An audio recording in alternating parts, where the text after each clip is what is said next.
생활 속 위험을 진단하고 과학적으로 위험을 관리하는 방법을 알아보는 사이언스 앤 세이프티 시간입니다. 오늘은 겨울철 난방 가전과 화재 위험에 대해 알아보겠습니다. 서울 동작소방서 이윤정 위험물 팀장 나오셨습니다. 안녕하세요. 안녕하십니까. 네, 어제 서울에 눈도 오고 12월 들어서 많이 추워졌는데 네. 이 보일러나 전기장판 온도도 점점 높아지면서 화재 위험도 높아지지 않습니까? 어떻게 이걸 준비해야 될까요? 예, 유리와 화기를 많이 사용하는 겨울철이 화재에 가장 주의해야 될 계절입니다. 지난 겨울철 화재 발생 건수는 총 15,000건 가까이 되고 사망 107명, 부상 500명 이상, 재산 피해 1,100억 원이 넘게 집계가 되었습니다. 춥고 건조한 기후 때문에 보일러, 난로, 히터, 커피포트, 가습기 등을 많이 사용하고 화재 발생도 뚜렷한 증가세를 나타냅니다. 저희 소방에서도 겨울철 소방안전 대책을 수립해서 추진하고 있는데 시민 여러분들께서도 행복하고 따뜻한 겨울철을 보내기 위하여 우리 집 난방가전 안전부터 점검해 보시면 어떨까 합니다. 네, 사실 겨울철 난방기를 쓰다가 발생하는 화재가 꽤 많을 것으로 보이는데 실제로 얼마나 됩니까? 예, 지난 겨울 계절형 기구로 인한 화재는 1,100여 건이 넘었는데요.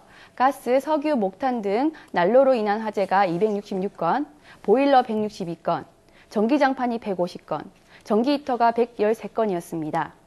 매년 예방을 강조해도 점점 늘어나고 있는 만큼 올겨울도 각종 난방기구 화재가 우려되고 있습니다. 특히 요즘은 의료용 온열기, 석영관 히터, 미니 온풍기, 1인용 전기방석 등을 손쉽게 살 수 있는 다양한 종류의 개인용 전열기가 많이 보급되고 있습니다. 제조처가 불분명한 저질 난방기구 사용은 피하고 저가형 난방기기를 구매할 때에는 화재보험 여부나 화재 안전장치가 장착되어 있는지 확인하여 사용에 더욱 주의해야 할 것입니다. 네, 사실 크기가 작은 보조 난방기구를 살 때는 가벼운 마음으로 사기 마련인데 네. 어떤 점을 주의해야겠습니까? 예, 전기장판에 과열 방지 장치가 부착되어 있는지, 네. 전기난로는 기울어졌을 때 자동 소화되는 전도 소화 장치가 잘 작동하고 있는지 살펴보세요. 켜놓고 잠들기 쉬운 난방기기라면 취침 타이머 기능이 있으면 더욱 안전하겠습니다. 네.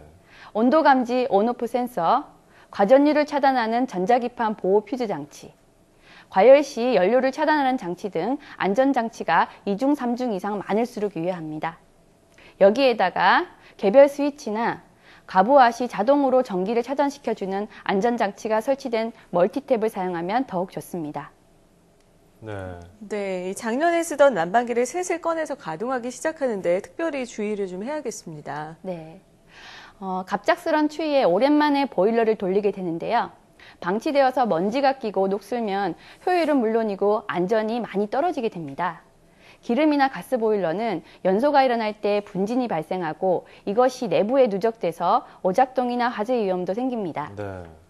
청소한 지가 오래되었다면 해당 보일러사에 AS를 신청해서 소액으로 점검이 가능하다고 하니까 문의해 보시는 것도 좋겠습니다. 난방기에 물이나 먼지가 들어가면 누전이나 트래킹으로 인한 화재가 발생할 수가 있습니다. 창고에 보관했던 전열기구를 꺼냈다면 고장 유물을 꼼꼼히 살핀 뒤에 히터 철망 부위를 깨끗하게 닦아서 먼지 이물질을 제거해 줍니다. 전열기구는 고열 제품이므로 옷장, 이불, 소파 등 가연성 물질이 있는 곳 근처를 피해서 배치하세요. 물체가 직접 닿지 않고 거리가 멀리 떨어져 있어도 복사열로 인한 화재가 발생하니까 전열기 사용 중에는 의류, 종이, 가연물질, 이런 일화성 물질을 안전거리를 충분히 확보해서 꼭 멀리 떨어뜨려 두시기 바랍니다. 네. 실험에 의하면 전기 히터 10cm 거리에 둔 종이박스가 20분도 되지 않아서 활활 타오르는 것을 볼 수가 있습니다. 네, 뭐 전기 히터에다가 빨래 말린다든지 이러면 절대 안 되겠네요. 네, 맞습니다. 자, 겨울철에 발생하는 화재 위험, 그럼 구체적으로 어떤 사건들이 있었습니까? 예, 전기장판, 보일러 등 난방기구 화재는 비슷한 출동 영상을 저희가 많이 갖고 있을 만큼 흔합니다. 네. 전기장판을 라텍스 재질과 같이 붙여서 사용하거나 온도조절기를 분해 조립했다가 화재가 발생하기도 합니다. 원룸이나 고시원에서는 전기세가 월세 포함된 정액인 곳이 많잖아요. 네네. 그래서 전기장판이나 전기스토브 같은 난방기구를 계속 켜놓기도 하는데요. 가족도 없이 매출했다가 화재가 나가지고 큰 보상을 해야 되는 피해를 본 사례도 있습니다. 일반 가정에서도 이불 속에 전기장판을 최고 온도로 해놓고 장시간 잊어버리는 실수가 많으니까 특히 주의하시기 바랍니다. 네, 맞는 것 같습니다. 이 전기장판 화재가 워낙 많다고 하다 보니까 더욱 조심을 해야 될 텐데 네. 이 전기장판 사용할 때 간과하기 쉽지만 그래도 꼭 지켜야 할, 유의해야 할 점 어떤 것들이 있습니까? 예, 코드 접속 부위가 특이하게 생긴 전기장판이 많이 있습니다. 거꾸로 꽂거나 비슷하게 생겼다고 적절하지 않은 충전부와 접합하게 되면 네. 펑 소리와 함께 스파크가 튀고 화재로 비화될 수가 있습니다. 네. 커넥터 연결 부위가 불완전하게 접촉했을 때도 마찬가지입니다. 전선이 꼬이거나 밟히고 무거운 물건에 눌리는 등 비정상적인 압력을 받으면 피복이 손상돼서 누전이 될 수가 있습니다. 코드를 분리할 때도 멀리서 함부로 잡아 뽑지 말고 전기장판도 무리해서 눌러 접지 말아야 됩니다. 전기장판을 접게 될 때에는 내장된 열선의 결대로 굽히도록 하고 접히던 부분은 돌돌 마른 신문지와 함께 꽂아둡니다. 장판을 김밥처럼 크게 돌돌 말아 세워두거나 침대 밑에 넣어서 펴서 그대로 보관하는 것도 좋은 방법입니다. 네. 그리고 또 여러 가전제품을 동시에 쓸 수 있는 이른바 문어발식 콘센트가 있잖아요. 네. 그런데 그것을 사용하면 어떻게 과부하가 많이 옵니까?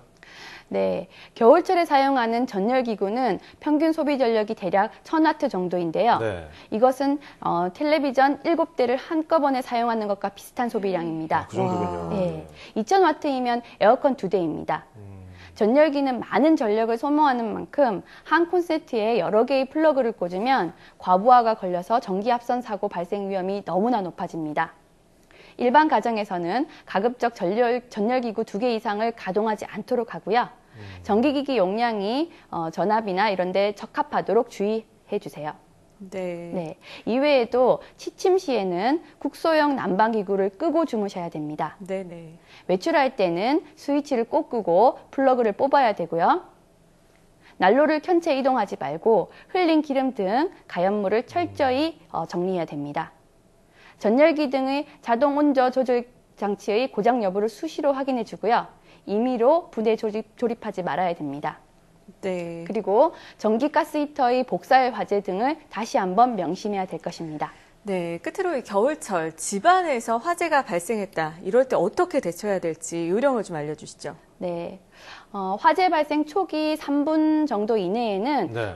주변에 있는 소화기를 신속하게 찾아서 침착하게 초기 진압을 시도하고요. 네네. 큰 소리로 주변 사람들을 대피 유도해주고 네. 119에 신고하도록 합니다. 네. 네, 만약에 초기 진압에 실패해서 네.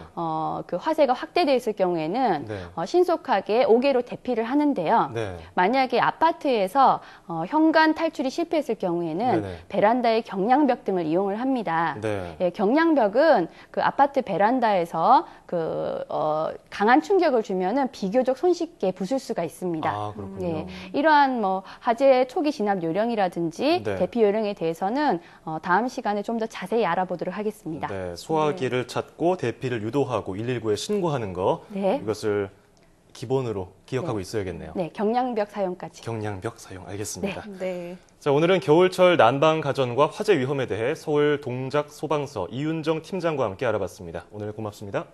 감사합니다.